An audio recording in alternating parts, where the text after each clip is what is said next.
Hey yo, what up, what up, what up? It's Lemekh with selahsportstv right back at you. Right back at you with another one. What up, fans of the fucking sport? So we had the Gervonta Tank Davis versus Ryan Garcia fight last night. Uh it was a good fight. I thought it was a good fight. Very good fight. Um I'm gonna give you what I saw in this fight. Um First of all, I just want to say that I was entertained by this fight. The fight had moments, several moments. Um it wasn't a boring fight. It always had the feel of somebody could, you know, somebody could get hurt real bad and somebody could be knocked out at any moment, and those are usually the best fights. So, can't take anything away from either guy in that regard. Now, when the fight began, Ryan Garcia, as we expected, came out very front foot heavy, right? We knew that would happen because we knew Tank wasn't going to come out front foot heavy. We knew that. Like, Tank was not going to tank. Tank, I don't know how he got the nickname. Well, actually, I do. I do. He used to fight down there at the lower weights, bullying those guys around down there, at the lower weights, 126 and all that. So I get it. I get it. But up here at lightweight, um, he's more of and I don't even mean this in a disrespectful way, but his style is more like a bumblebee because he's in and out. His movement is superb, and he can sting you at any moment, right? But who the fuck wants to be called Bumblebee Davis, right? So here we go. Ryan came out very front foot heavy, like I said.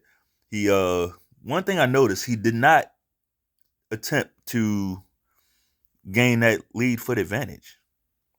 He wasn't even attempting to do that. Maybe that was strategic. Maybe he knew that Tank's feet were, if he tried to play that game, he would be kind of out of his depth. Maybe that's the thinking behind it. I'm not sure what it was, but when I saw that, I'm like, okay, I mean, I'll tell you what I thought about it, but that's going to be something that I'll save for the end um, of this video. But yeah, I did notice that he really wasn't even attempting to. It was all about catching Tank coming in. It was all about, you know, surprise factor, you know, and pouring it on. And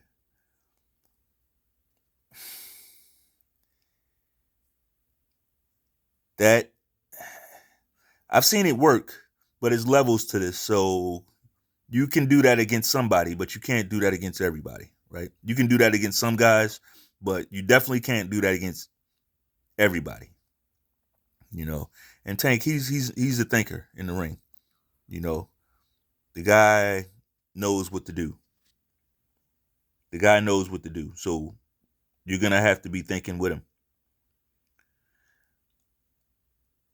I noticed very early that Tank Davis, he could basically force Ryan to reset whenever he wanted, right?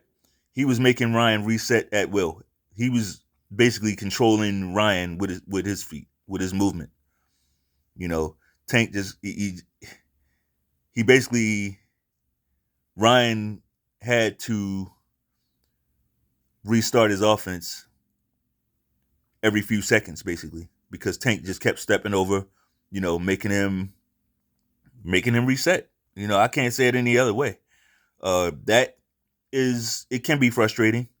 I don't think Ryan got too frustrated by it, but maybe he did because as soon as he started landing, as soon as he landed the hook, it's like he assumed that Tank Davis was hurt, and that's just naivete, really. That's all I can chalk it up as. It's just naivete.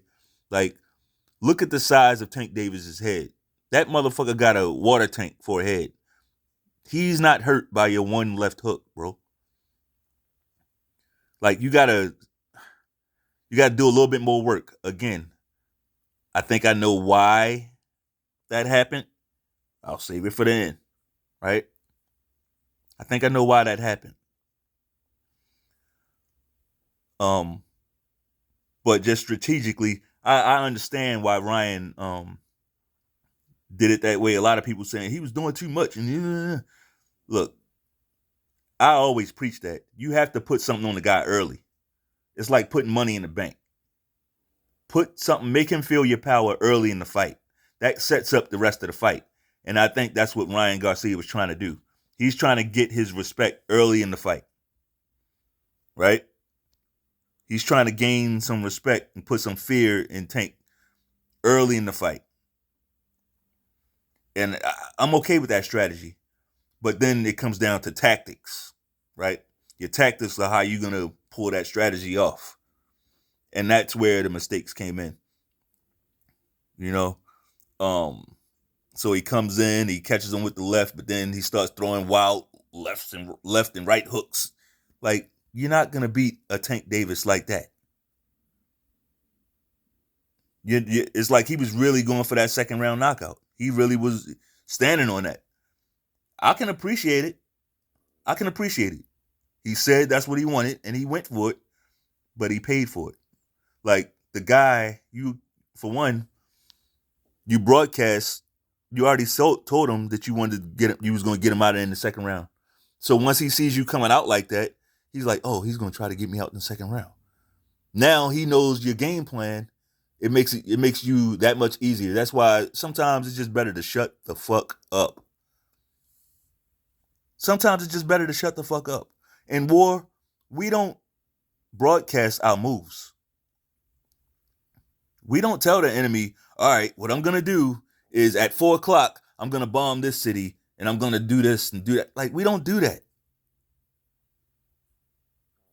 You shut the fuck up, right? And you make your next move your best move. That's it.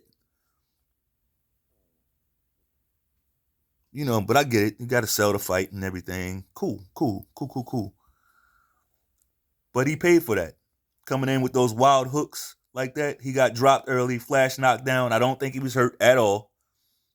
And he wasn't, because as soon as he got up, he was right back on his front foot.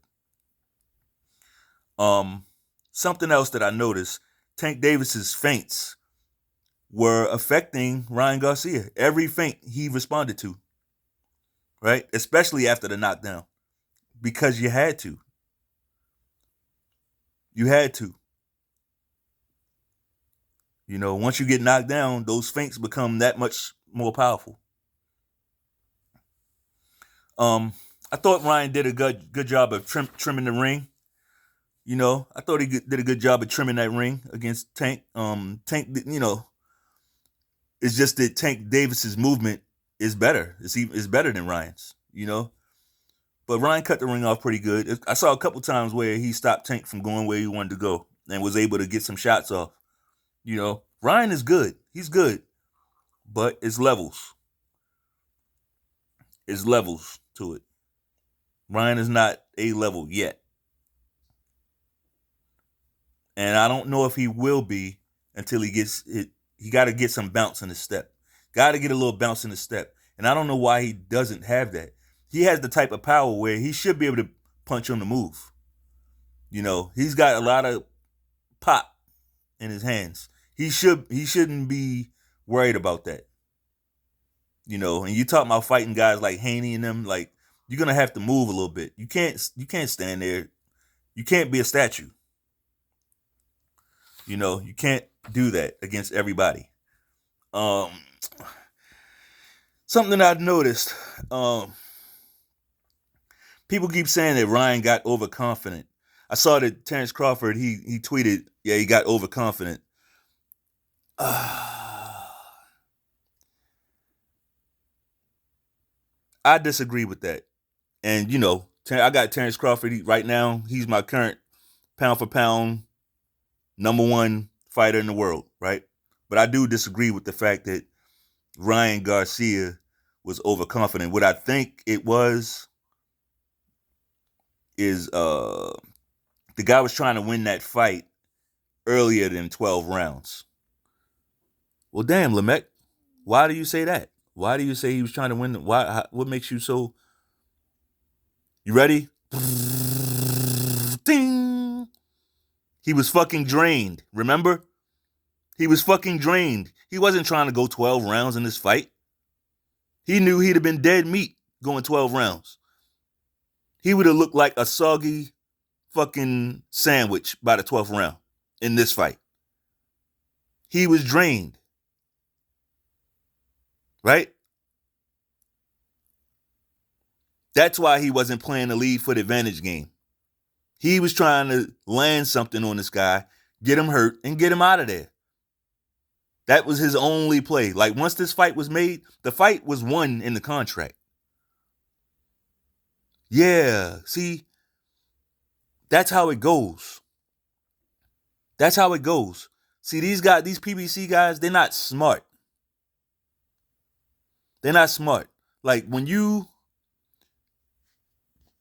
I'm not suggesting this, okay? This is not my suggestion. I like when guys make weight and they can just go in the ring and fight. That's what I like. That's my suggestion. But I'm not a fucking idiot, right?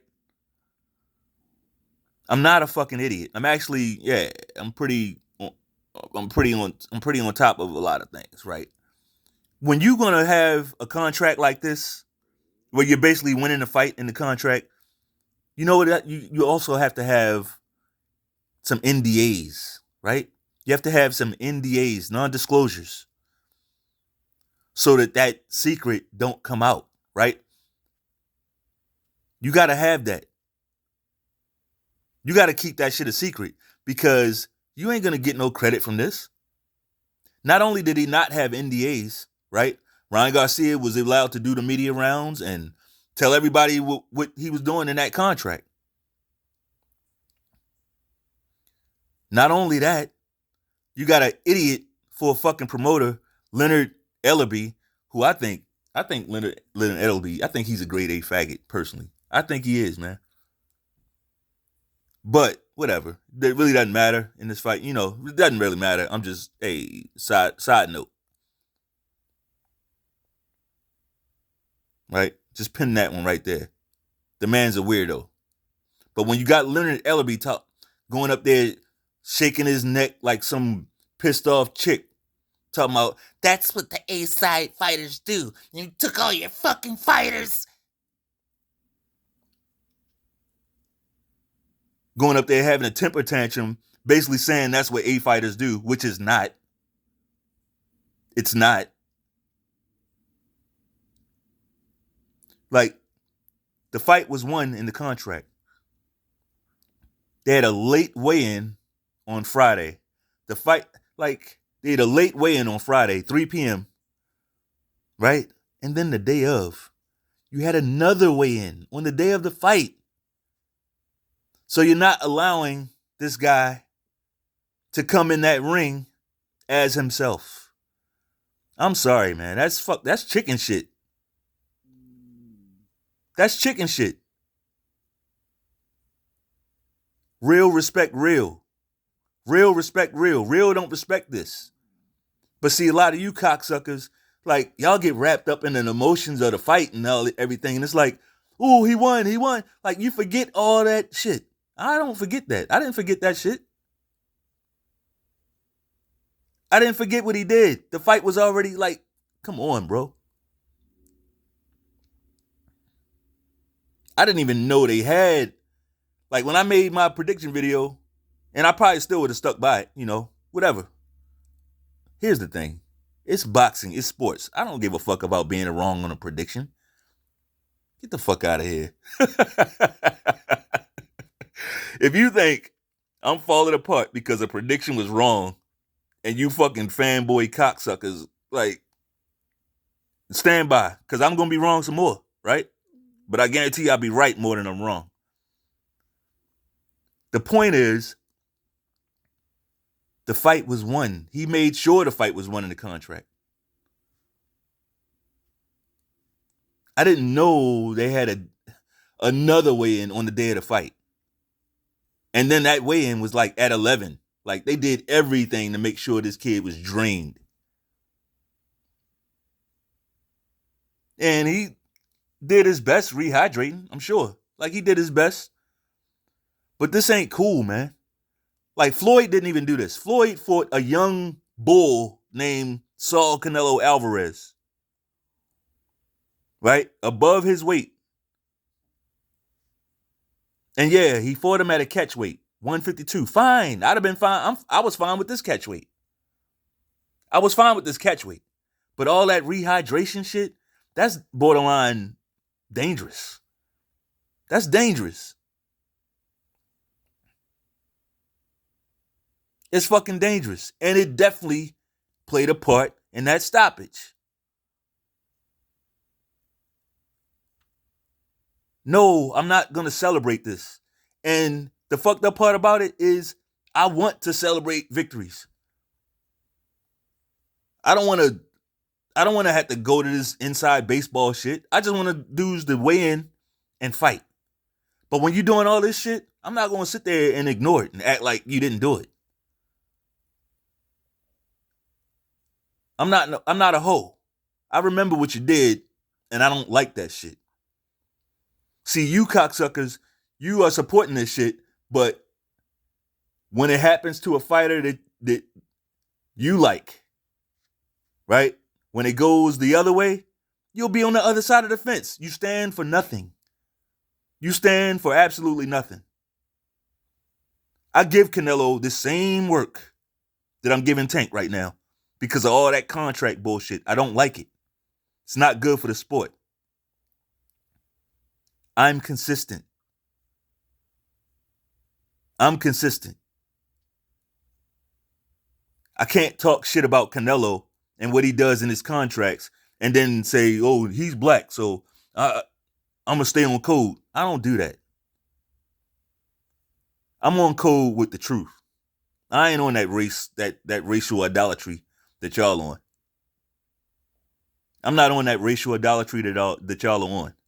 Like, when I think back to all the people who've hurt me in my life, the people who've hurt me the most in my life were people that had my complexion. People that look like me. Do that make all black people my enemy? No. I bounce back, right? But I'm also not going to feed into that racial idolatry that y'all on. You better open your fucking eyes. There's nothing godly about that. Nothing.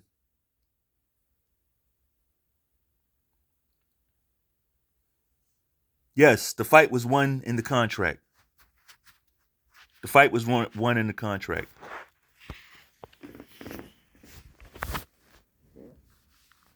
I stand on that.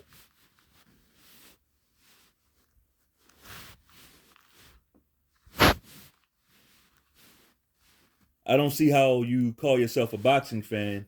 Like, a lot of you guys, now we talking about a black and white contract that really happened. Like, everybody knows that was this true.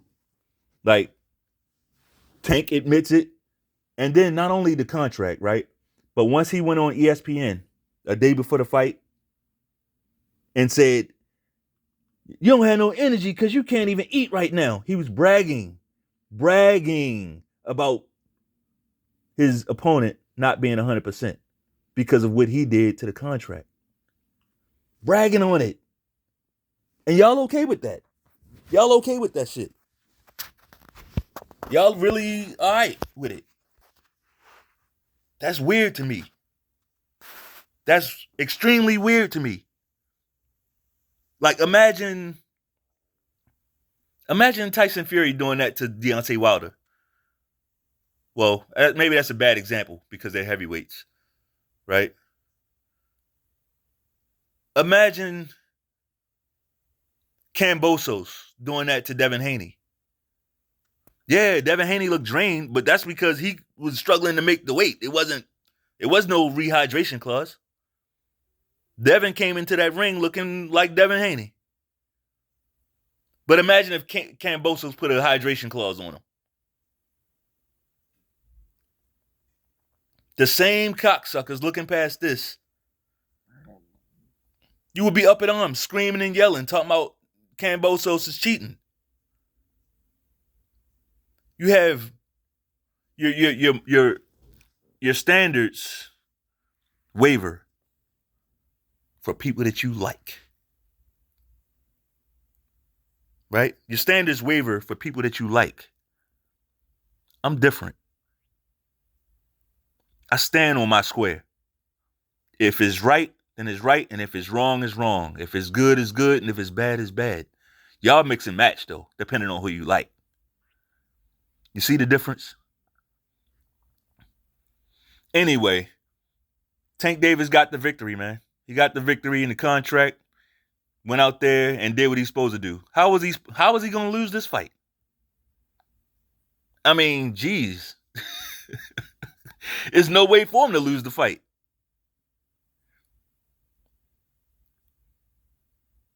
But the fight, I will say this, the fight was good enough. I wouldn't mind seeing it again without all that shit on top of it. Just let the guys fight. I would have loved to see that. It took away from the fight. And that's what you're going to hear. I guarantee you're going to hear this a lot.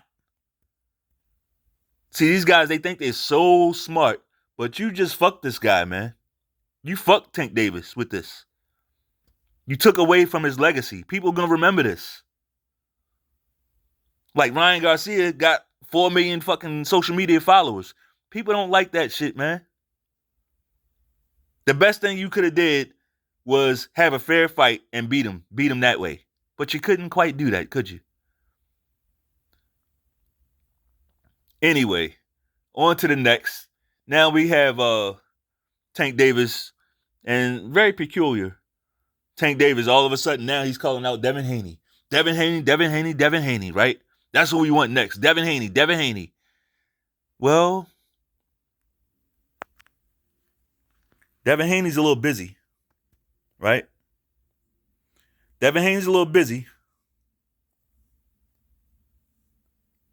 But here's my take. Devin Haney's a little busy. I like Devin Haney. I do. I pull for Devin Haney. I think I've rooted for Devin Haney in every single fight that he's had. I'm not completely sold on Devin Haney. I want him to be good though, right? I just want the motherfucker to punch harder, really. He got everything else. I just want him to punch harder. But what if that guy wins? Right? Why you ain't call him out still? What if that guy wins? That one. Why you ain't saying his name? Why you ain't calling out Lomachenko? Don't tell me about promotions. Because they both over there on ESPN. I don't want to hear none of that side of the street bullshit. Ryan Garcia wasn't on your side of the street. No excuses. Like, is it only Devin Haney? Because Devin Haney got a big undisputed fight. See? A big fight for belts. For the belts. Right? What if this guy got the belts? And before any of you cocksuckers come over here talking about, you a Lomachenko fanboy, I don't like Lomachenko. I've never liked Lomachenko. I don't like his style of fighting. I don't like him.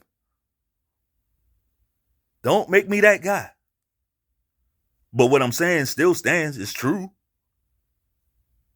I've never heard Tank Davis say the word Lomachenko. I've never heard him even say that. You got all this trolling ether, all this trolling energy for everybody else. But you won't even utter this motherfucker's name. And it's not a given that Devin Haney wins this fight. It's not. It's not a given. I hope Devin Haney has learned how to fight on the inside, because that's where this fight's going to be. I hope he got some tricks, some new tricks, right? I hope he got some new tricks.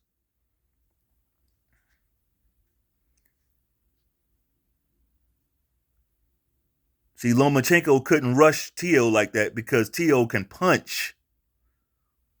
But what if Lomachenko don't respect Devin Haney's power? What if he just start walking in on him? Let's watch and hear Tank Davis call out the winner of this fight, no matter who it is. Right? And all that, those stipulations, that's going to go away. Because nobody else is going to give Tank that much power over them. Nobody else is going to do that. I guarantee you, nobody else is going to do that. None of these top guys are going to do that.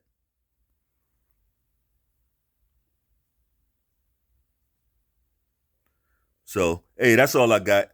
If you like the video, go ahead and bang off on that like button one time. Drop me a comment, subscribe, all that good shit. Peace.